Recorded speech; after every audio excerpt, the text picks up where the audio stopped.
let's head to the breadbasket of the nation, Benue State, and a lot to talk about from Benue State. One, of course, would be their budget that was recently passed for fiscal year 2026, 695 billion naira. Governor Aliyah submitting 605 billion, but the House approved 695, so 89 billion jump there. And they'll be focusing on he has said that they're going to be focusing on the rural areas and also, improving livelihoods and sustaining growth. So there's been a lot of news coming out of Benue State. We're going to speak right now to the Group Managing Director and CEO of the Benue Investment and Property Company, Dr. Raymond Asemakaha. Good morning to you, Doctor.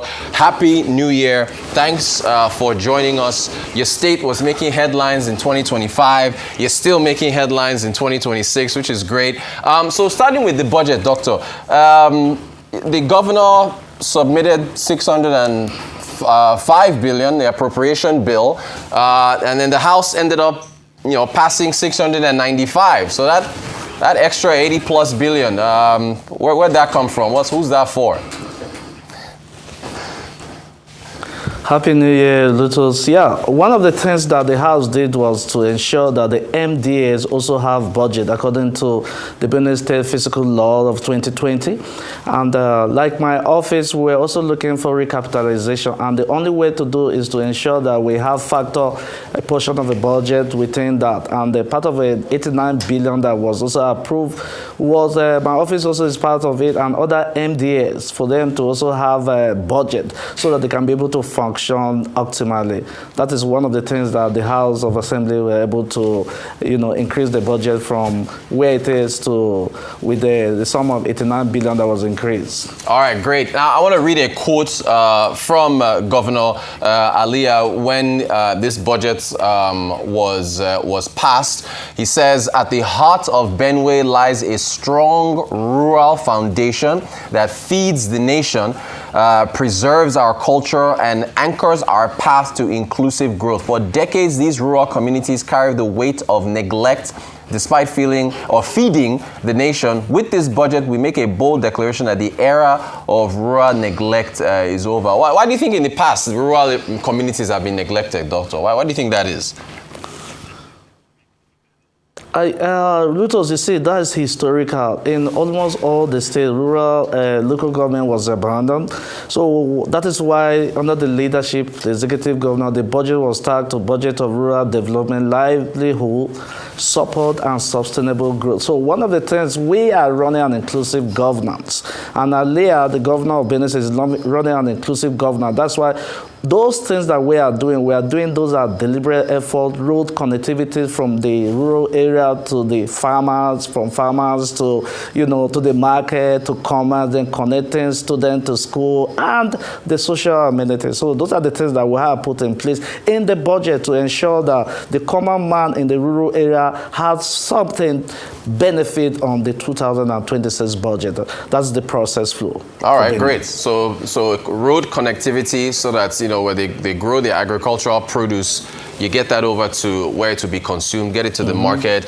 You talked about schools and so on. Now, look, insecurity, that, unfortunately continues to make headlines from Benue. We'll talk about the safety of these rural communities and others. How does this budget address that? Yes, there's also a fraction for the security, which is to mitigate. And one of the things that we have put in place, if we are able to connect the accessible road for the rural places, I'm sure the insecurity is going to also reduce. One of the things that was no quality accessible road, and with what His Excellency the Executive Governor of Benue is doing, connecting this road, rehabilitation of the social amenities, it's going to chase those people away. And that's one of the things. For us, I can't see insecurity as a problem in Benue State. You can look at the indicators that are dropping. They are not as it were before. I can't even remember when last did we report such of the bogus insecurity that have happened in Benue State. It's been a while now. So we are at the good state. The outlooks are good at the right direction. So for now, we are driving at the right pace. All right. So let's read through. You mentioned the title. I wanted to go through the title of this budget, I guess, line by line. We've touched on the rural communities. So this, of course, is if we put up the title of this 2026 budget, you've got rural communities, and then you've got improving livelihoods. Yeah, so there we go. So the budget of rural development, rather, not rural communities. The budget of rural development, you've touched on that. You've talked about road connectivity and so on and so forth. Livelihood support. Doctor, what's livelihood support, doctor? Are we talking about welfare transfers to people? Are we talking about subsidies? I mean, break down that livelihood support part for me, if you will.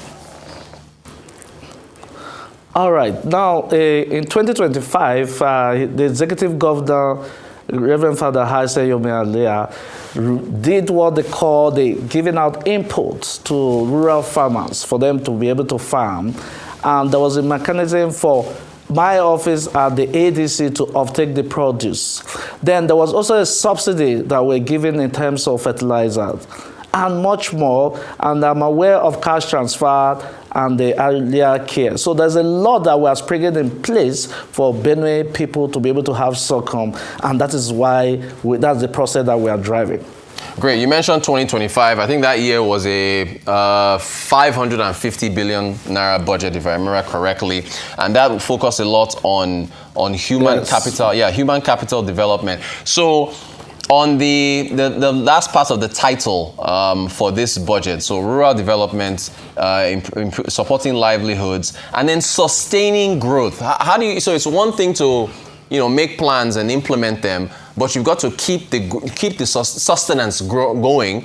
So how do you want to support the sustained growth with respect to the budget? How does that part work? What are the plans there? All right, so we have put in place a mechanism that will work for our people. For example, my office, in the coming 2 good months, we are going to also start the juice production. And when we start, what happens? We are going to offtake the people that have the orange. We are going to offtake the people that have mango, the people that have cassava. Our beer will observe them. So it's going to be a process, a backward integration, that where they farm, we offtake those things. Those are going to be the mechanisms that we have put in place to mitigate and help sustain those people from where they were coming. They were, like I said, it was a historical that they were abandoned, but we have looked at it, and that's why the budget tag to rural development, livelihood, support and sustain, because we must sustain that growth. You see, when they are not doing anything, that's where you see that sometimes you see high level of insecurity, because most of them are. But with what we have bring in place, we have sat down, we have analyzed, and it's raised the process flow, and that's why we integrate them back, have a mechanism that we offtake them. And the first is to ensure that the road networks are good for them to produce, for people to offtake. And what happened then? The student will be able to go back to school, connect them to the market, to the commerce, and student to the school. And those are the process flow that we are put in place in this regard of 2026 budgets. Fantastic. Well, you see, Doctor, I've had you on the show multiple times, right? I've always expressed this worry to you about the involvement of the state. It seems like the state is doing so much. I mean, look, you've seen what's happening in Venezuela right now, right? Where the U.S. government is trying to talk to oil and gas companies, private sector companies, to come in and invest in Venezuela, right? So, and of course, I'm not comparing Venezuela and Benue, but I'm just giving an example. My point to you is this: you're doing juice factory, you're doing bakery. You are the off-taker for the agric inputs. You want to be the off-taker for the juice. You want to be the off-taker. So for our viewers, off-taker means you're the one that's going to be buying these products off of them. What are your plans for the private sector to try and get the private sector to come into Benue State and maybe take the pressure off the states having to be the one that's buying all this produce off the rural areas and being the main focus point of investment? What's the focus on getting private sector in there, in Benue? All right, Rutos, first of all, we need to lead the way. Remember, my office is also under CAMA, as the Benue Investment and Property Company Limited. So we operate under CAMA, even though government has 100% shares. Now we are leading the way. As we speak, the juice factory is going to control management of the processing plant, and technical is going to be 100% owned by the private sector driven. So we are going to lead the way, show them the process flow so that investors will have confidence in Benue State. That is how we are driving the process. I am not saying BIP is going to own 100%. No, the private sectors are going to come. We will lead them the way, show them the process flow. They have the technical aspect. We don't have the technical aspect. So when we start this process, they are going to run the plant on behalf of Benue State government. That is the process flow that we are put in place and the mechanism so that we'll be able to have 100%. Because, our people don't really have skill to manage those things. Well, we brought the service of those people, like for the Ben fruit, we have the Sono Group, and the Benva, we also have the Picama, and the juice, the Ziva that we just launched December, the Chinese people that are also going to manage for 5 years in terms of the technical aspect, while our people will be able to, do the other side. We are doing those deliberate efforts so that the life of those equipment will not go after by 10 or expire, maybe after 5 years or more, or after the expiration of His Excellency 8 years. So we are doing this to put in confidence from the investors that they are intending to come to Benue State. Before now, things like that were not happy. On 12th of this month, we are going to have 22 people that are coming from Brazil, from Italy, and China. We are going to, because we are resuming full production of those 3 factories. And I can tell you that, like Picama, they have the Benva, they have 49% shared equity. And that's the process flow. We lead the way for them to be able to invest ultimately in the States. All right. Okay. Look, fair enough. You get an A for effort. I mean, you folks are really across the value chain. You're doing a lot to bring this into Benue State. So, some good news. I want to congratulate you. Budget has ranked Benue. I think it's 3rd place now. I think we went all the way from 36th or 35th in the past, all the way to 3rd place on transparency. And this is something we talk about when we talk about having trust in government and things with budgets and so on. Talk to us about the significance of that in this high ranking of transparency from budget.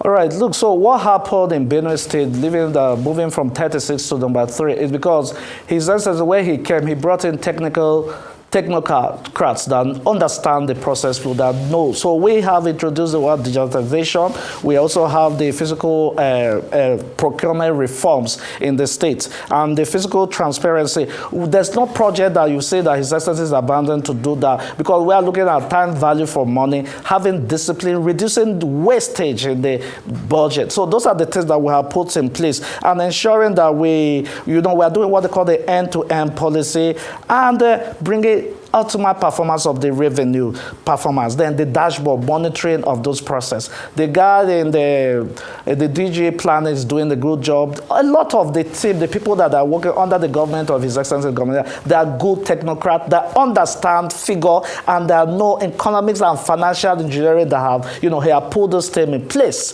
And that's why we are looking at it carefully on a daily basis to ensure that we have the best. Moving from 36 to 3, you can see that it's not just a day job. And you look at that, we bring in transparency, we also bring in the Fitch rating. We rated one of at least the 4th people that the state have been rated in this country. Last year we were moved from the negative B to B+.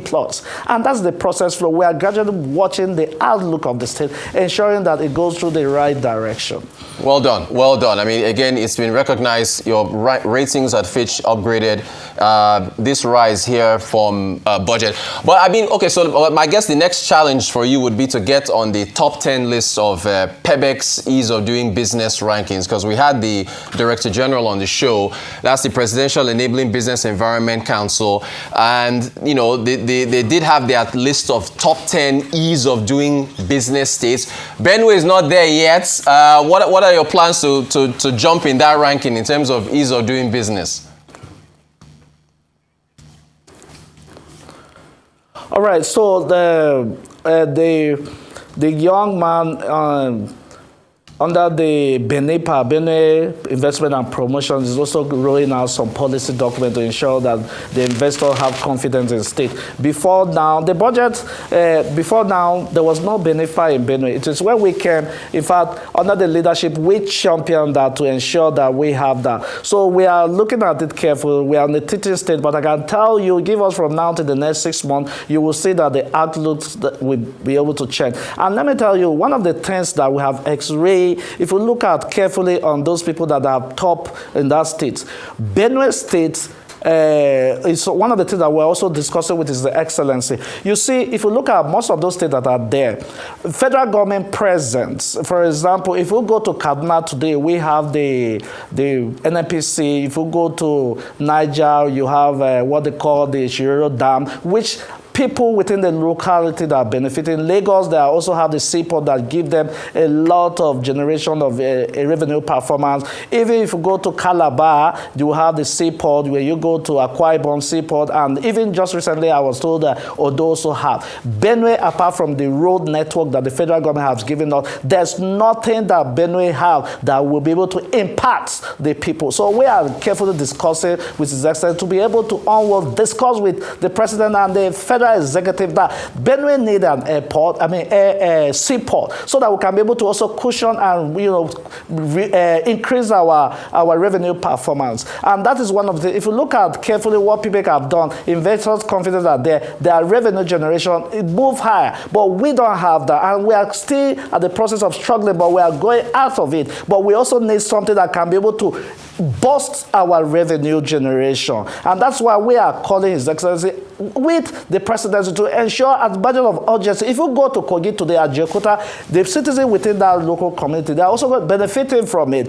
But why in the Nigeria today, the two rivers, River Niger and River Benue, does not have a seaport? And we are saying this thing must come. The federal government also need to help the state, not to disenfranchise us. They are giving us things on the road. We want something that will be able to boost our revenue. So if they decongest Lagos and bring a seaport in Benue, in 80s and early 90s, USC there used to be a seaport. What happened? Let the federal government also be able to help us and reactivate it. Because aside the road and other offices, there's just nothing that our people can be able to benefit. So we are also calling the executive governor and the president to quickly, as a matter of urgency, look into this and be able to bring in something that can be able to affect the livelihood of this community, the team youth people. And when they do that, you will see that the performance of the state will move. When they do that and bring the seaport, you will also see that the revenue will boost immediately. If on those states that is by the district that does not have a river district is having, why can't Benue have? Why can't Niger have? Right. I'll give you the analysis on raising. You'll see that others have something that affects those people.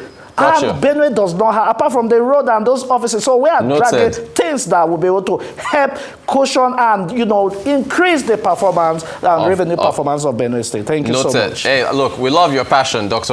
Raymond Asemakaha, Group Managing Director, CEO of the Benue Investment and Property Company. Everybody can keep track of how Benue has been improving. So thank you. Appreciate your time, and we'll have you again to keep checking on Benue State. Thank you so much for joining us.